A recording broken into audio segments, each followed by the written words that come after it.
Well, it's that time once again. Like I said, I've slowed down quite a bit from buying and until I get my garage cleaned out and all the stuff I had. Just I don't like doing a lot of stuff like show and tell from selling, but I was kind of excited about this. I'm not sure if some of you remember looking at that video. I still have it posted that is from the Wellesco miniature steam engine that was a copy of a nuclear reactor. I popped that on eBay. Within 24 hours, I got $200 for it. So it was a 265 with shipping. Went to the Netherlands. They're fanatical about that stuff over there, and I don't blame them. That was a cool toy. I wish I could have kept it. And I sold one of the lighters I just got from the auctions there with Mike for $60, and that was on Facebook Marketplace. And I had spent a few hours getting it cleaned up in an ultrasonic cleaner. The insert, took everything out, put it on there, and got the wheel to work because it was rusted closed, and loosened a stuck flint on that. But that was kind of cool, and I might start doing videos like that just to kind of as an informative thing to show you the actual prices we're getting for stuff. And I know that's why other people do it, so you could see that money's to be had out there if you go out and work at it. Now, there's some items here. I'm gonna sell half of it. I'm gonna keep three things out of the bunch. So I'm gonna sell four and keep three. And there's some over there. But what I want to show you first. This is a native basket. It is watertight. I know that because of the weave. It's made out of pine needles.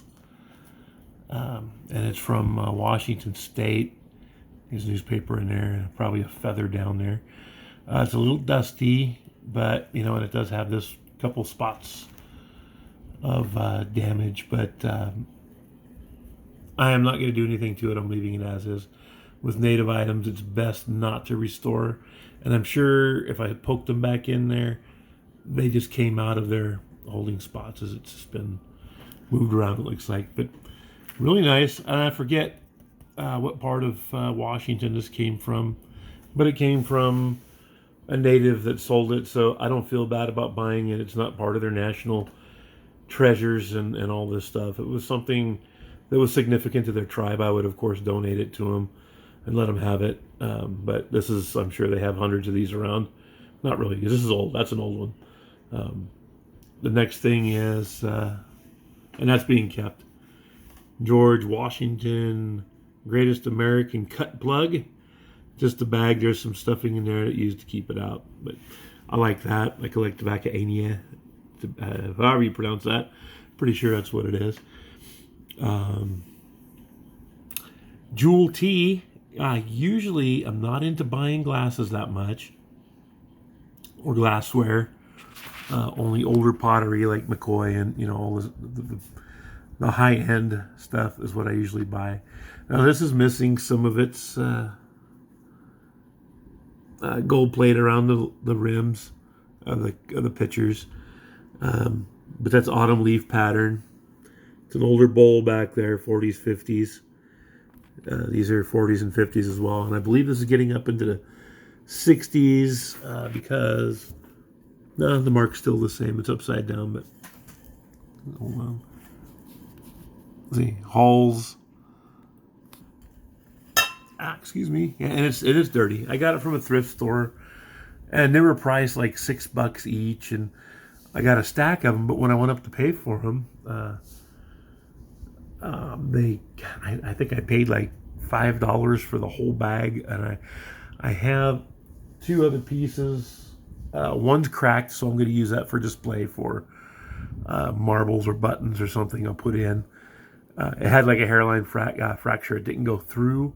But people are picky when they buy this stuff. I wouldn't buy it, so I don't think anybody else would. But if someone else would, then I would, of course, sell it to them only after I pointed that out. They're pretty cool, but my wife kept one that was from the 60s. Kind of had a diamond pattern on it, but it still had the autumn leaves. So it was like a casserole bowl or something, or not a tureen, but something pretty cool. She liked that, so she kept that. Um, and the last item I got, I didn't pay for. A friend of mine at church, he lives up way up in the hills. Comes down in his Jeep once in a while. Well, every Sunday he comes to church. I was telling him how I needed some rattlesnake skins. And I'll see up here in the Sierra Nevadas, there are diamondbacks up here. And this is an old one, so I'm going to have to. It's a folded skin. Now some of you might go, ew, gross, ew. But these are cool, you know. This thing's over 6 feet tall, but unfortunately it's been folded. And it was out in the garage. This is not a shed. This is an actual skin. You know, it was harvested because he has dogs. I believe this bit one of his dogs. The dog almost died. So I'll take a dog over a snake any day. But this was a pretty old snake.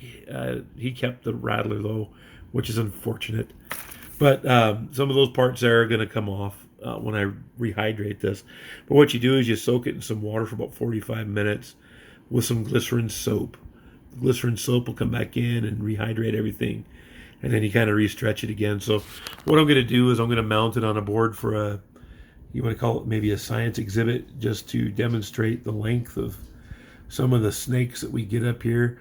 Now he's giving me a bag of small ones, you know, like maybe less than a foot and a half. But this is going to be about a 6-footer right here, the way it's wrapped up. And it was a big old fat snake. And I know they're beneficial, and I don't go out of my way to kill them. But if they're in my yard and can harm my family, well, family comes first. We're given dominion over the animals to do with as we please. It's good to be a good steward of the wildlife around, which I am. I don't hunt unless I absolutely need the food, which I don't. But I'm capable of doing it. But I would rather see them alive and out in the wild than I would, you know, like this. But these you can die from. And I have kids, and sometimes we have people from church over, and they have small kids that go out and play on the property, and I don't want any of them getting hurt, of course. So, you know, we keep everything deterrents, and they honestly, we've never had one on our property, and it's just because of dogs and cats and things around, and repellents we put out. And, you know, the only thing we get walking by sometimes is mountain lions, coyotes, and bears, but they're not interested in anything we got, because we do prevent that from coming on the property with just keeping things tidy and no garbage or anything to attract them. You know, we do have little gray squirrels living in our tree. As long as they don't get in my house and eat my wiring, we're good. But we got my wife's trivet there. I got to clean that up. We just got that not too long ago. The brass fish. It can hang on the wall. We use it to put the cast iron skillets on. But anyway, it's just a short video. I'm still active, still out and around. You know, still working on cleaning my garage out, but it's been like well over 100 degrees up here in the summer. And like I've explained before, this is the only place I have ever lived, and that includes the South, where it gets hot and humid, where you've had to work in the winter to prepare for summer, not the other way around. I'll work out in the snow up here. I'll work out in the pouring rain and love it. I'll go out when it's almost freezing outside with just a t-shirt and my boots and pants on, you know, and not get cold. And I love it. And I'm looking forward to that in just a few weeks. And hopefully I can show y'all some nice snowfall if we get it this year. I don't know the way the weather's been going. We might not get snow this year. It's kind of hit and miss. But I hope for snow and hope for rain and cold because I love it. But, you know, when I'm cleaning out the garage, I'll have some more stuff to show you, and it'll all be for sale. I might even have a virtual estate sale, because they're starting to lock down on COVID again and all this. I don't know. But we're going to wait and see. Thinking about going to a couple sales and selling. But then again, I got my garage outside full of stuff that I got to take and sell. And 300 to 400 record albums, vinyl, in the back of my truck right now that I still haven't gone through. So if anybody's looking for certain titles, send me a message or put it in the comments, and I'll look through them and let you know the condition of them. I know they were pretty dusty, but you know, they're not warped or anything. But so anyways, it's been a fun video here for a little bit, but keep me in mind. Like and subscribe, and hit the bell button so you can get notifications when I put new ones up. I put one up last night of a local bear that's been walking around. It was on some neighbor's property, and it's come down. I don't know if it's going to come down here. It was just kind of our alert system, mountain alert system. Instead of hollering out your door, there's a bear out here. It was in the middle of it, it was really late at night, so they just sent a video to everybody in the local area to watch out for them. So we're watching out for them. Check that out. Just like a quick video of a big old brown bear walking through. Pretty heavy, pretty big. I love bears, as you can tell. Bear Flag Mercantile. Not only just because of the state I live in, but anyways, y'all take care, and we'll see you next video. And again, please like and subscribe and share. And we'll see you Sunday on Mike and John's auctions at the January house auctions. Maybe I can get some more Zippos to sell real quick. But I don't know, since this video, no other people will buy them. Anyways, thanks for watching. We'll see y'all next time.